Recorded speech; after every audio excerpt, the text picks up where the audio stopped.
If you are even remotely connected to the Sacramento Kings, from players to coaching staff, front office to ownership, fans to media members, we are all in need of a fresh start. So that's what I commit to you today. A fresh start for the Sacramento Kings beginning now, right here on the Locked On Kings podcast.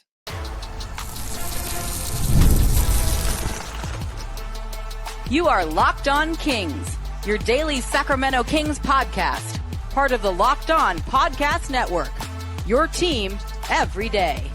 And now, ladies and gentlemen, it is that time for another episode of Locked On Kings. Hello and welcome into Locked On Kings, your podcast hub for Sacramento Kings coverage all off-season long. Today's episode is brought to you by FanDuel. Right now, new customers can get $250 in bonus bets when your first $5 bet wins. My name is Matt George. I have the privilege of being your host here. I'm a Sacramento sports anchor and reporter for ABC 10 News, and I am up there with everybody in desperate need of a fresh start with the Sacramento Kings, a reset. Now, on today's podcast, we'll talk about the difference between a fresh start / reset and a rebuild, because I don't think we're getting the latter, but we can still get, to some extent, the slate being wiped clean as much as possible. Here in Sacramento, it is a beautiful Friday, right? The Friday before Easter. Now, we'd much prefer the Kings playing the Grizzlies in Memphis tonight for a shot to actually make the playoffs. In a perfect world, the Kings would not be playing in the play-in tournament. They'd be getting ready for an actual legitimate playoff series. That is not the case. But I woke up this morning and funny enough, I'm tired of what that season was.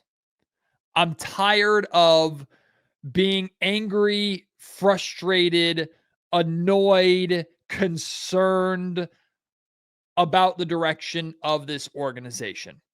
And I want you to know, listeners out there, I've had so many of you reach out and express to me your appreciation for my perspective on things, even if it was an overly negative perspective. And I appreciate those messages. I also got a lot of comments, a lot of emails, private messages, people coming up to me personally expressing, Matt, it's gotten tough to listen to. And I understand that and I hear that completely. It is not in my best interest, nor is it good for me or good for you or good for anybody to be negative all the time. And really, with the exception of a few wins here or there and a few moments here or there between late December to now here in April, for the most part, this has been a negative environment. Now, the Sacramento Kings in general have been a negative environment, but Locked On Kings has certainly fed into that. So I want you to know I hear that. Now, I'll make it very clear, because some people think that I flip-flop and change with the wind. I don't. I'm consistent still with my concerns with this organization. I'm very skeptical about the decisions that this organization has to make over the course of this summer. I laid them all out in yesterday's Locked On Kings podcast when I expressed not my concern with the Scott Perry hire specifically, because I actually like Scott Perry a lot, and I'm excited about what Scott Perry could potentially do here in Sacramento. I was concerned with the process, the way ownership has gone about it. Essentially, I laid out why I, like so many of you, just have a innate distrust and lack of faith in ownership. That still exists. However, rather than being miserable for an entire summer and beyond, I turn my attention and I turn what faith I have to give, and I place that in the hands of Scott Perry. Again, I don't know if he's given 100% or if he's going to be given 100% decision-making power. I sure as hell hope so. If he's not, I don't blame him for that. Whether Doug Christie or anything is forced upon him or it's his decision 100%, I would like the Locked On Kings podcast to turn our attention towards this new Scott Perry era of the Sacramento Kings. Now, to make things perfectly clear to you, that doesn't mean I'm not going to be critical.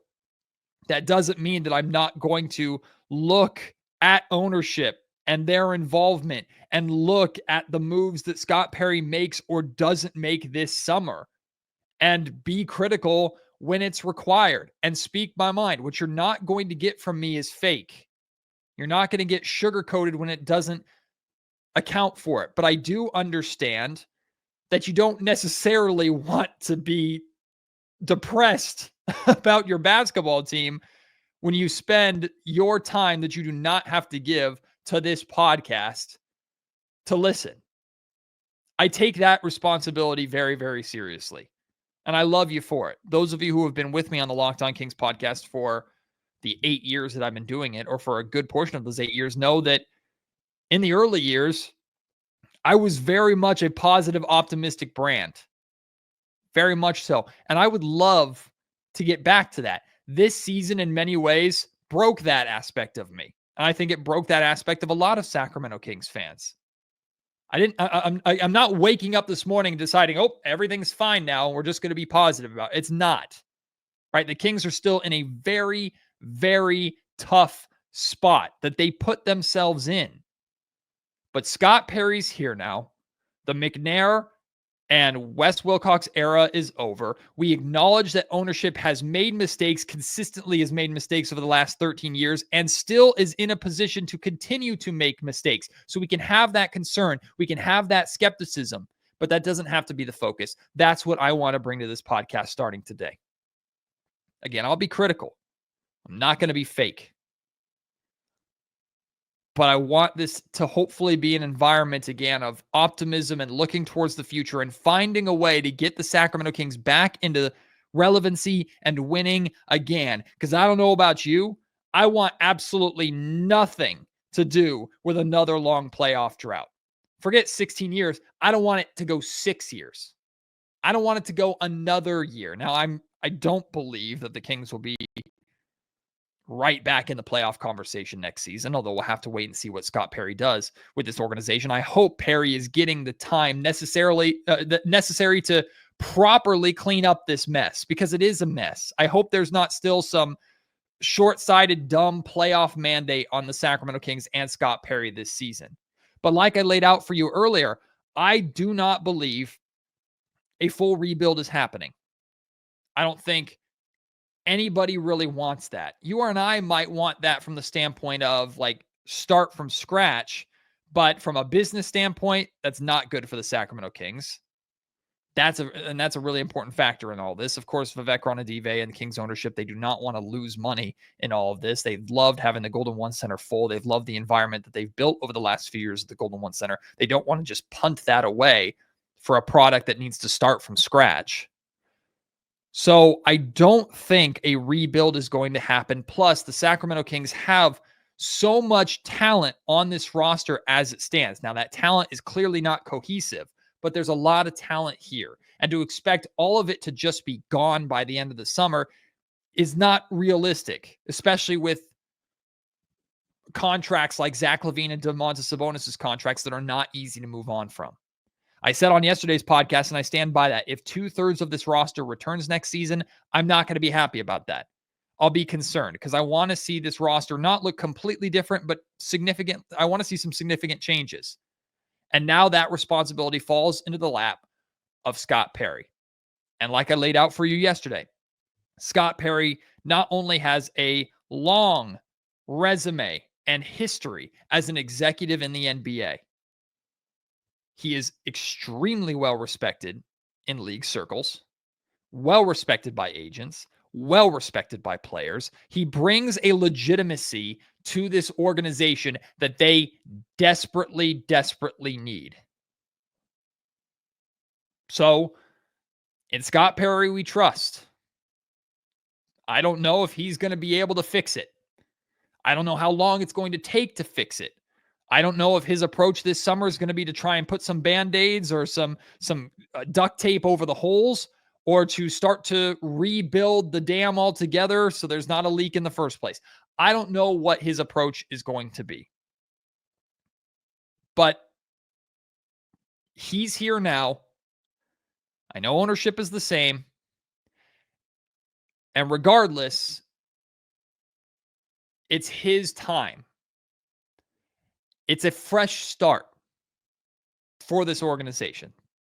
Now, there's still waves and ripple effects from the last regime and this season. Things that I laid out that I was concerned about when the Kings were talking about trading De'Aaron Fox. I told you at that time, if the Kings get that trade wrong, it could have negative ramifications for this organization for years to come that the next regime would have to deal with. Scott Perry is inheriting a mess,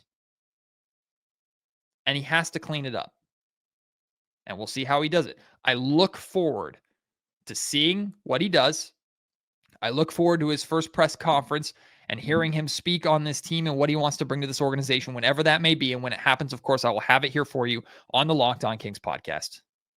I look forward to welcoming in this new era of Kings basketball. And I hope that it doesn't take long to get back to what we had here in this city in 2023.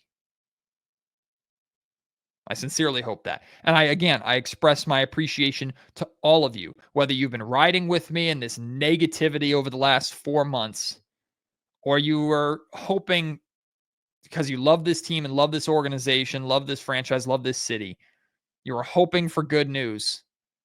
And I wasn't able to really provide you with much. Regardless, I appreciate you so much. I take this responsibility seriously of hosting this podcast. And I look forward to this next chapter. I promise you authenticity at the very, very least. Sometimes the authenticity will produce things that, and I will say things that you might not like. But I'd like to believe that I've proven a informed reputation. I have the privilege and opportunity to be around this. I've seen it. I've also been in the trenches with you fans as a fan myself for decades. So I get both sides. I promise authenticity. And I look forward to this summer. I look forward to this offseason and what's to come. Speaking of that, still to come here on the Locked On Kings podcast, you're going to hear from Zach LaVine and you're going to hear from Malik Monk, their exit interviews. Before that, though, the 2 play-in games tonight have massive implications for the Sacramento Kings. I'll explain in just a second. Today's episode of the Locked On Kings podcast is brought to you by PrizePicks. The Kings might be eliminated, but basketball and hockey playoffs are heating up, and there's no better way to turn your sports knowledge into real rewards than with PrizePicks, the easiest and most exciting way to play daily fantasy. With PrizePicks, you simply pick more or less on at least 2 player projections, and you're in. You can even combine players across different sports, basketball, hockey, baseball, and more for your chance to win up to 2,000 times your cash. That's a legit number. Whether you're picking in basketball, you're picking Luka Doncic to score more than 28 points in the first Lakers-Timberwolves game, or Jason Tatum for more than 8 rebounds in the Boston Celtics game, or in hockey, Connor McDavid to score more than 1 goal, and Austin Matthews to score more or have more than 5 shots on goal, right? This is an example of just the different things you can pick for each game happening in both the hockey and basketball playoffs. Plus, they have these promotions on Taco Tuesday, especially, where they'll basically give you free picks and free wins to help you make that money. And you make these selections in 60 seconds or less. Download the app today and use code LOCKEDONNBA to get $50 instantly after you play your first $5 lineup. That's code LOCKEDONNBA to get $50 instantly after you play that first $5 lineup. PrizePicks, run your game. Today's episode of Locked On Kings is also brought to you by Wayfair. Spring is here, and that means it's home project season. Whether you're refreshing a room or tackling a full renovation, Wayfair is the best kept secret for all things home improvement, from small updates like a stylish cabinet hardware or major upgrades like new vanities, sinks, or outdoor lighting. Wayfair has quality products for every single budget. Whether you're upgrading your living room, right? My wife and I like, well, I say my wife and I. My wife likes the farm kind of house style. I'm very much kind of modern, more dark. She's light and bright and sunshine and farmhouse. She found exactly what she was looking for with some of the pieces in our living room. I'm here in my, as you can see, dark Lord of the Rings nerdy themed office. This is the one room in the house that I get, but I found stuff for this room, like that shelf behind me, on Wayfair, and she can decorate the rest of the house with Wayfair as well. Their free and fast shipping makes it so easy. You're not hauling any heavy items from the store into your car and into your house. They have top brands like GE and Moen at great prices. Shopping was seamless. You'll find exactly what you are looking for or what you need to fit your space and style. Wayfair makes home improvement easy. Get started now at wayfair.com. That's WAYFAIR.com. Wayfair, every style, every home. Okay, everybody, repeat after me. Let's go Heat and let's go Mavericks. Maybe there's still some bitterness to the Dallas Mavericks for eliminating the Sacramento Kings, embarrassing the Sacramento Kings in the play-in game on Wednesday night in Sacramento. But if the Miami Heat and the Dallas Mavericks win tonight and both make the playoffs, the Sacramento Kings have a chance in a coin flip, essentially, to have the 12th best draft lottery odds, meaning the best odds to keep their top 12 protected pick. So a lot of things have to happen. The Hawks have to win. Not the Hawks. The Heat have to win. The Mavericks have to win. And then the Kings have to win a coin flip. And then they'll have the 12th best odds. Now, it's funny because if Atlanta doesn't need any more motivation in tonight's game against the Heat, because they're obviously trying to make the playoffs, they don't want to lose this game because they know that could result in them not getting their first round pick from the Sacramento Kings that is owed in that Kevin Huerter trade this year. So there's plenty of motivation for Atlanta in this game, but the Miami Heat are a dangerous team. So go Heat, go Mavs, and then go coin flip. And the Kings could have a top 12 pick, a lottery pick for Scott Perry to start his new era with here in Sacramento. Now, if one of those two teams lose and the Kings end up with the 13th best draft lottery odds, that does not mean it's over. Does not mean they will not have their pick. Most likely they won't. They would have to get like stupid lucky in the lottery.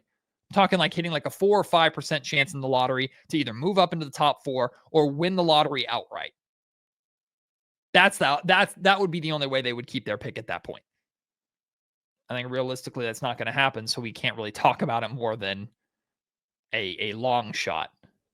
But the Kings have a chance at securing the best odds possible at keeping their draft pick, and it falls into the hands of the Mavericks and the Heat tonight. So one more time, go Heat and go Mavericks.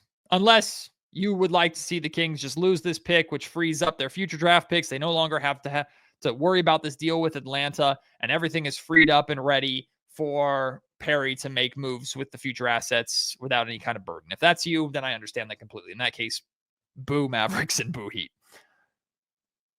Yesterday on Locked On Kings, I played for you the exit interviews of Domantas Sabonis and DeMar DeRozan. If you missed those, go back and check those out. Today, I'm going to play for you Zach LaVine and Malik Monk. And we will start actually, let's see, which one will we start with? Let's start with Malik Monk because I believe it's a little bit shorter here in this segment. And there's a couple things to take away from this. I'll just say this. Pay attention to one of the questions I asked Malik about his ideal role and what he feels his ideal role is in Sacramento going forward. And you can also hear very, very quickly, for those of you who love Malik, you're going to be very encouraged by what he has to say about how committed he is to this organization and to remaining a Sacramento King. two questions for you. The first one, obviously, the end of the season didn't go the way you wanted to, being hurt and things like that. But you average more points, rebounds, assists than you have at any point in your career. For you personally, the development of your game, how do you feel that went this year for you? Like you said, I average career highs in points, rebounds, assists, minutes played. So that's a plus for me. I feel like I get better every year. Now I just got to stay healthy. Yeah. And obviously when you signed your contract last offseason, things looked a lot different here. Different GM, different head coach.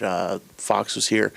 Is this the place you still want to be, or are you having to evaluate those things? I'm all in. Yeah, no questions. Don't question that. Malik, second straight year, man, that you were ended the season on an injury report, not able to play in that play-in. Just frustration-wise that you weren't able to play in those past two games for play-ins. Yeah, it's terrible to end the season on the bench, not helping your team, especially when you know you can. So yeah, it's tough to watch that, man. But it's a bright future for us, I feel like, especially with the down year we had this year. I feel like it only can go up. This year been crazy. So yeah, I'm looking forward to next year. So you joke with us all the time that you've been through a lot in this league. Have you seen shit like this? No? Nothing at all. Yeah, I haven't seen anything like this before. Malik, when you talk about that, what this year's been like, describe the past 24 hours as well when you tack on that to, of course, the year. That just explains the year for us. That explains it well for us. But it's the business we in. You got to live the next day and the next day and the next day after that and try to be better. And I feel like that's what we're going to do. You mentioned feeling like there's a bright future with this team. Just from your perspective, where do you sort of see that? Better than this. Malik, a couple questions for you. First one, take me back to 2 years ago and Beam Team 1. What about that time do you think this organization or team needs to recapture and bring into next season? It's a lot that played into the Beam Team 1. It was a lot of people hurt in the West. A lot of teams was hurt. We were new. They didn't know what we were doing. So I really can't pinpoint what we need to do. Obviously, it's win more games. But, yeah, I just feel like we got to come out here with pride every night, especially in front of this home crowd. And I'm gonna do my best to preach that. And in addition to all the changes the organization went through, you yourself from six-man to starting to point guard responsibilities, just walk me through all the changes to your game and your role that you had to go through. And do you think there is a ideal role for you out of those three? That's a good question. 4. I went back to the bench when I came back too, man. I had to be 4 different players this year. But I wasn't complaining. It was the hand I was dealt. So I was just doing what needed to be done.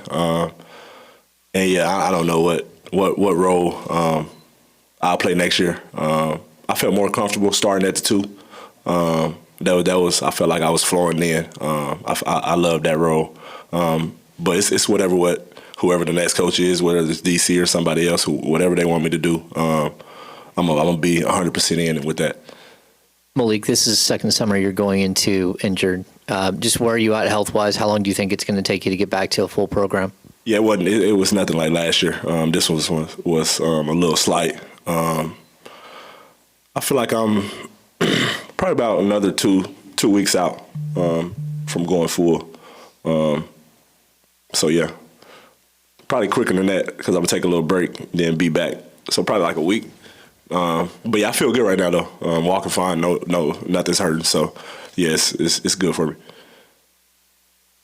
Malik, you said with tremendous amount of confidence you're all in. What makes you say that with such confidence about the situation? I signed here for because I felt home. I felt at home. They treat me like home. Everybody's welcoming. Fans are crazy. Love that. Why not be all in? Malik,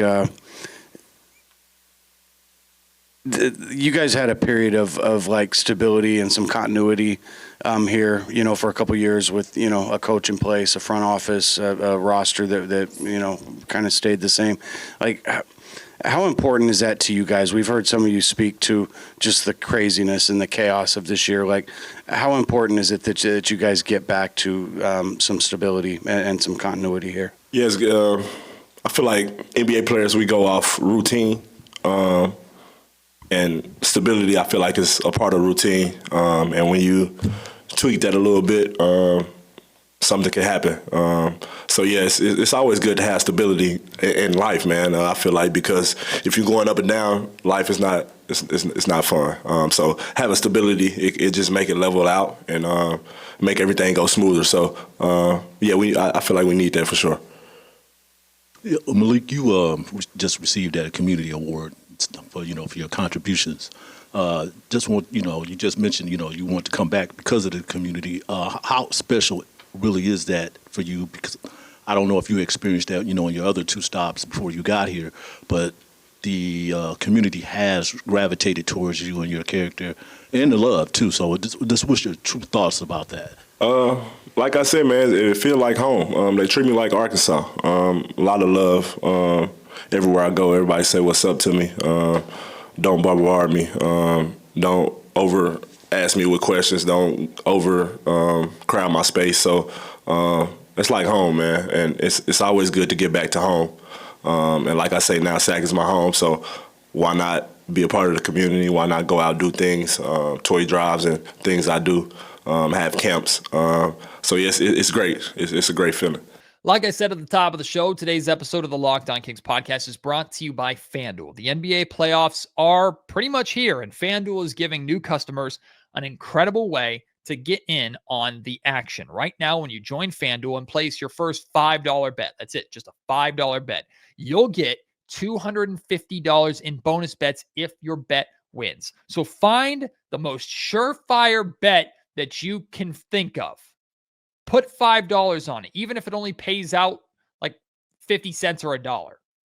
Put $5 on it, because when you win, you'll get those $250 in bonus bets. FanDuel makes betting so easy, whether you're picking your now new favorite team to ride with over the course of these playoffs, or if you're diving into specific player prop bets for each game and each series, from three-pointers to steals to assists. FanDuel has so many ways to bet your favorite player props. Plus, after the game tips off, you can even combine live prop bets into a same-game parlay for a chance to win even bigger. Don't miss out. Head to FanDuel.com and claim your $250 in bonus bets today. Finally, here we wrap up with Zach LaVine. If there is anybody that I feel most confident is going to be a Sacramento King next season, it's Zach LaVine, more because of his contract situation than anything else. I do believe that Vivek Ranadive and Kings ownership is a humongous fan of LaVine. In fact, I know that to be true. So I don't envision him going anywhere. In fact, I think Sam Amick has reported or discussed the possibility of the Kings even looking to extend Zach LaVine, which is a conversation for another day.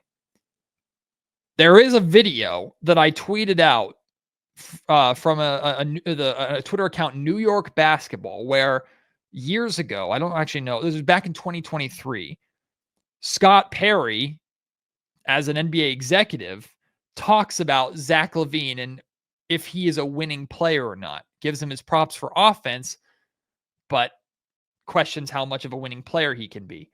I don't want to read too far into that because I don't necessarily think that means, Scott Perry does not believe in Zach LaVine. He's going to try and trade Zach LaVine. I think LaVine is going to be a King going forward. At least that's my expectation going into next season. So keep that context in mind when you hear Zach's exit interview from the Golden One Center yesterday. Zach, just would like to know your thoughts on the last 24 hours with Monty being let go and bringing in the new GM. I know that's just pretty fresh on everyone's mind. Yeah, I mean, we've seen a lot of crazy stuff in the NBA. You know, I have been here for 11, going on 12 years. So, you know, it's the nature of the business. You know, things move really fast. And it's what we've grown accustomed to. But we appreciate everybody that that's obviously been here and worked with us. I've only been here for so long, and there's been a lot of moving parts. So it's just it's just how the NBA is. Zach, you have only been here for 25, 30 games. What do you want to see this summer to solidify this team and to make them a bona fide playoff contender and really kind of take the next step forward? Yeah, I think you just need to find some consistency. Players, coaches, a firm direction of what we want to go into, and guys that want to really go out there and get it. I think that's the only way that you can do that. Zach, you talked yesterday, and kind of along the similar lines, but you talked yesterday about how, at any given game, the guys in the locker room feel they can go out and win, and I definitely can appreciate that. But from the perspective of the roster and your style of play, is there anything in particular that you think could help this team with the core of guys you have, but any particular pieces you think could be beneficial? Yeah, I mean, obviously roster construction isn't up to the players. We go out there and we play with what we have. Now, obviously, they're making moves to do that. For me, whatever we go out there with it's our job and my job to be prepared and be ready. I've never been somebody to go and be like, we gotta go get this guy or we need this. That's why they get paid their job, and that's why we get paid our money too. So we go out there and play. Having joined this, Zach, like halfway through or midway through everything that's been going on, I guess what's just been your perspective of the last couple of months and where this organization was at when you joined, where they're at today, and where you see them going with you as a part of it in the future? I mean, when I joined, it just seemed like they were in a transition period. Obviously, that's why I got brought here for. De'Aaron didn't, want to get out, and I ended up being here. It's a blessing to be on a team that obviously that you want to be wanted by. When I was in Chicago, I think that just ran its course. I was there for 8 years and have no ill will toward them at all. I think I said that before at my first press conference. But, this city loves basketball. I've known that for a long time growing up in Seattle and watching basketball. This Sacramento fans are some of the best. And, we've seen, at least I've seen that since being here, and how devoted they are. And, as players, especially with the situation I'm in, you want to give them, what they deserve and the product that they deserve. So it's something I'm looking forward to and going into the off season. But it is, we want to go out there and compete and be ready.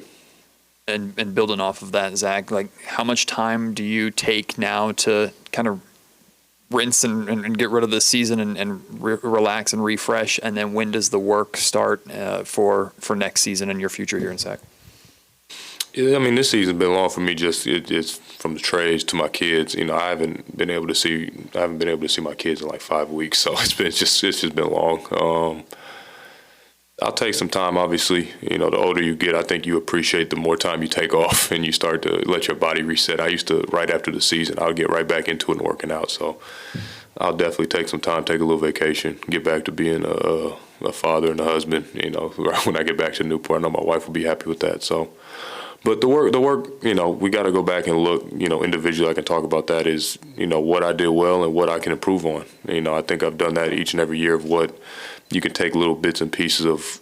No one's a perfect player, and at a certain point, you know who you are in the NBA, but there's certain things you can get better at. So, I think I improved on that a lot this last year. I had my most efficient year. 50-something from the field. I damn near led the league in 3-point percentage. So, being able to come back off an injury like I did, where I only played 25 games, I played over 74, 73. So, there's a lot of things that I can take to where. I did good work last year and last summer. I can try to do those same things again. Zach, too, for you, one, you just alluded to it, just to have the year that you had, to remain healthy, to have a career year shooting-wise, just how gratifying is that as a player to finally be back to where you were? I wouldn't say it's tough when you go through injuries, because no one wants to have them, and I ended up having to have surgery on my foot last year, and it's fun to get back to knowing what you're supposed to do. Even if it's 1 year removed or people doubt you or that's what fans and media like you guys are forced to almost help us out a little bit. So it's always fun. But I know the person I am, the player I am, and that shouldn't change for a while. And then second one is contract-wise, 2 years left. You have a player option. Yeah. Do you consider putting that player option to form? Do you look at an extension at this place, or you go with the contract the way it is right now? I'm very happy with where I'm at right now, and where the team that just traded for me obviously is a team that values me. So that's something I've always put very high. Even when I was in Chicago, they showed me the love of granting me that contract. I didn't have to go out to free agency and go get that. And with being here, if this is going to be an organization that's going to build with me and with us, and we're going to go in the right direction, why wouldn't I want to be in a great place like this? So yeah, I mean, from what I've seen in these 35 games, even if we didn't end the season the way we wanted to, I'd be crazy if I didn't say I wouldn't want to be in Sacramento. Zach, looking forward then to a future here potentially. What how do you feel about playing with Domas and maybe some of the chemistry that you guys were able to develop, and can you kind of walk us through kind of that process of just learning to play with a big like him, and whether you feel like you guys started to kind of piece some things together? Yeah, I think it's always tough because going from Domas has had the ball in his hands throughout his tenure here with Sacramento, and you guys have been pretty good. Obviously, you made the playoffs 2 years ago, but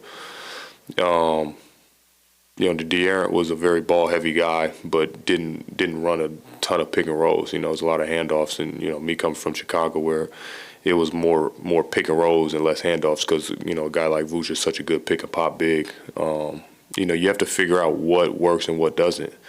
And Domas is so great at creating. He makes everybody else's game so much easier because he can get you open shots. He's a hell of a screener. You got to find out how, what works best for both of your guys' game. I think later on in the season we started getting our, that DHO game a lot better. But I think anything with just time can help. Me and Domas played with 12 games, 15 games together. As much as we all wanted it to work out, that fast, that's just not the reality of it. It's not 2K, so you need to have a training camp, you need to have preseason, you need to have off season.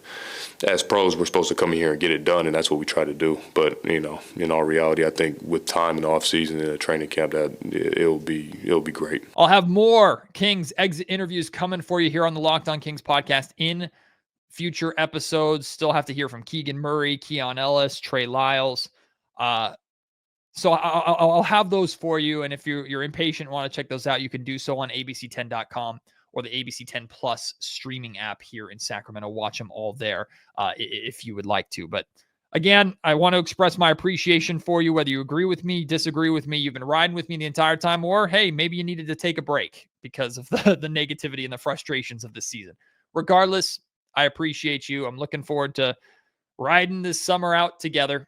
We'll figure it out. We'll see what the Kings do, and we'll take the bumps and hopefully the wins as they come. Appreciate your support. Can't wait to have you join me on the next episode of Locked On Kings. Until then, my name is Matt George. You've been listening to the Locked On Kings podcast, part of the Locked On Podcast Network.